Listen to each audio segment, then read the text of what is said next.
Lucifer's holding his hands out to Michael, and he's saying, come with me, come on, come with me.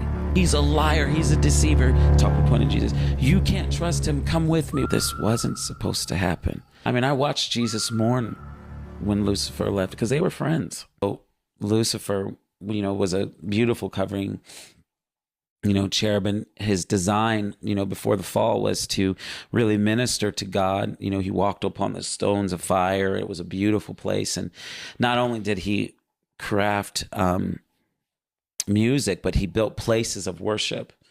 And the angels highly respected him. I'll just say angels because it's easier. They weren't called angels then. But the angels were respected him because he taught them how to worship, taught them how to play music, taught them how to be creative. And so a lot of the singing that we see, that was taught to them, by and I'll say Lucifer just to make it easier, by Lucifer. But at the moment when he was walking inside God's heart, he saw something. He saw a dream in the Father's heart where he was thinking of us. When he says, before I formed you in the womb, I knew you. There was a moment where God was thinking of children, thinking of having his own offspring. Now, the Elohim were created, so you could say he had people likened unto him, more like him, and authority and rulership, those kind of things. But he wanted something that was direct from him, like children. And the things that he would give them, the inheritance, the promises, the love he would give them. And Lucifer got extremely jealous. And there was a point where he was pacing because he could go in and out of sight God's heart. You can go inside God's heart. It's an entire different world or realm. But he would move outside of God's heart and he would pace in the heavens. He would go to this place in this dark cave and he would pace. He'd say, I am more beautiful than them. Why? I created temples. I have stones fashioned into me. Why? I create sounds that they will never make. I talk to the stars. I shine brighter than the stars, the highest of the stars, which is like this council in the stars in the heavenly realms. I shine brighter than them. Why? He would say those things. And at the time, you would see darkness swell up in the cave. And it looked like it would touch him. And Lucifer would get curious and he would touch the darkness. And it would attach itself like sticky, like a glove. And then he would take his hand off of it. And then he would continue his normal things. But there was a moment where he made the angels go insane. And I'm jumping around here because there's parts that I still have yet to process. This happened 10 years ago, so I'm still processing things. But I'm starting with the lighter stuff so I don't end up crying. But there was a part where when he was so deep into this process, he used his music to cause insanity. He grabbed a lyre or some type of guitar kind of thing and started playing in these beautiful fields. And he started playing and the angels started coming in because what was happening, what he did before is he would lead the other angels into worship to the Lord. But he infused it with such himself and darkness that instead he caused this manic among the angels. And their bodies begin to shift and to rip and to tear and to mold and to mutate. And they begin to become that insanity. And Lucifer cackled throughout the realms. And Michael heard this. And then Gabriel, who was more emotional, Gabriel came in and he said, what are you doing? How could you? You are the brightest of us. What are you doing?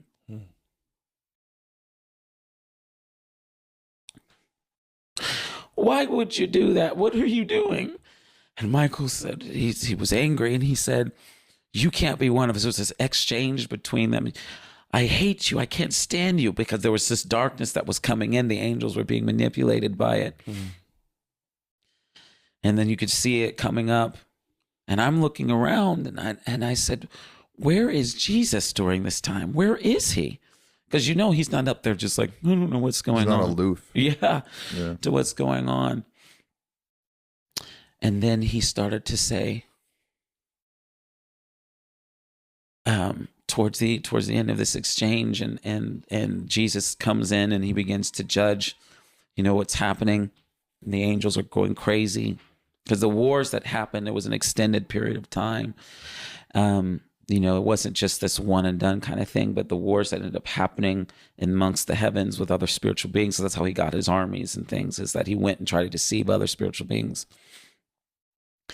And then the glory comes. And Jesus, his glory begins to push him, Lucifer, away. And the glory was like a hot blue fire coming from Jesus. And Lucifer's holding his hands out to Michael, and he's saying, come with me, come on, come with me. Come on, come with me, come with me. It will be good what I do. Come with me, come with me. You can't trust him. He's a liar. He's a deceiver. Talking to point of Jesus. You can't trust him. Come with me. Walk with me. Walk with me. And Michael says, you're crazy. I can't. You're crazy. You're crazy. And Gabriel's a mess. Gabriel's just a mess. And then Lucifer shouts, walk with me. Just shouts that thing. And he gets blasted out. Out of when Jesus said, I saw him fall like lightning from heaven. Bam! That glory, because Lucifer couldn't stay there any longer.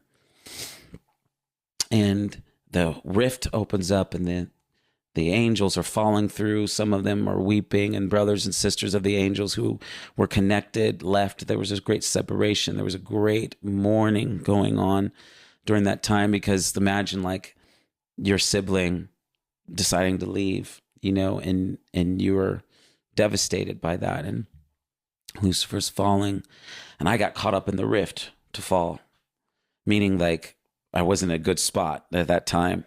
So I ended up falling down into this great darkness, and I thought I'm screaming, and I'm afraid, and I'm gonna die, and I'm being pulled. I remember the grip of it pulling me, and Eden is with me, and Eden is flying down, and he grabs me, and he's pulling me, and we start to fly up.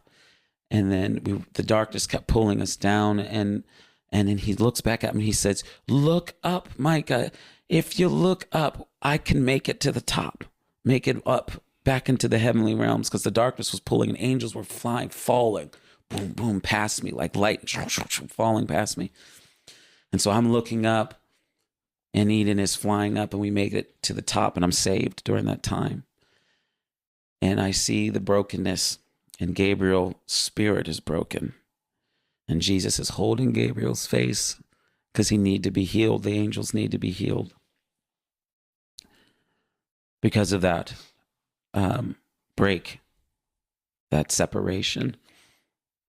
And I began to respect the angels during that time, even more so, because I understood that they had a sense of feeling, an experience of loss and death. They know what death is like, because to them, their brothers and sisters died that day.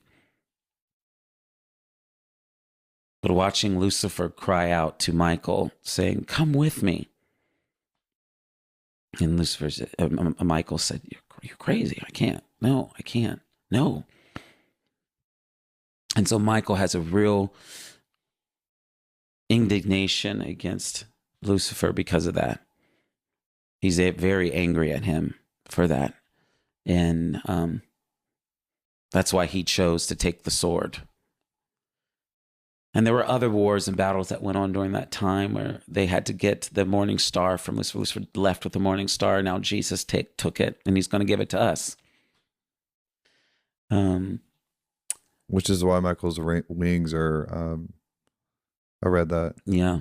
He was like, no, I don't ever want to forget. Never wants to forget it. Yeah. And so God asked Michael, will you take the sword? Will you pick up the sword and fight for my loved ones? And Michael was all bloody because they fought. All the brothers went up against Uriel, Michael, Raphael, and Gabriel went up against Lucifer and got the morning star. And there was a great battle between that. And then Jesus steps in and grabs it. But Michael needed to heal because he was bruised and bloodied and all those kind of things. And the Lord asked him, will you take the sword and will you fight for my loved ones? And Michael said yes. And that's when the warrior angels was made during that time, because there were no angels of war. There didn't need to be. But he took it and he started to train the angels how to protect and defend and look after. Yeah. Wow. Pretty heavy.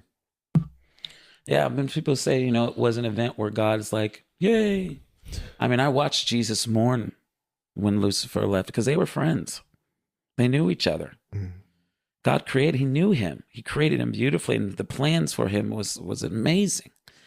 And so I remember watching, going into the heart of God and Jesus, and was mourning the loss and with the Father. It wasn't a one and done event. It was an event where people were like, oh, yay. It was it wasn't supposed to happen. I remember Eden told me, he looked at me and tears came down. He said, this wasn't supposed to happen. And Eden reliving that moment was hard for him. It was very hard for him.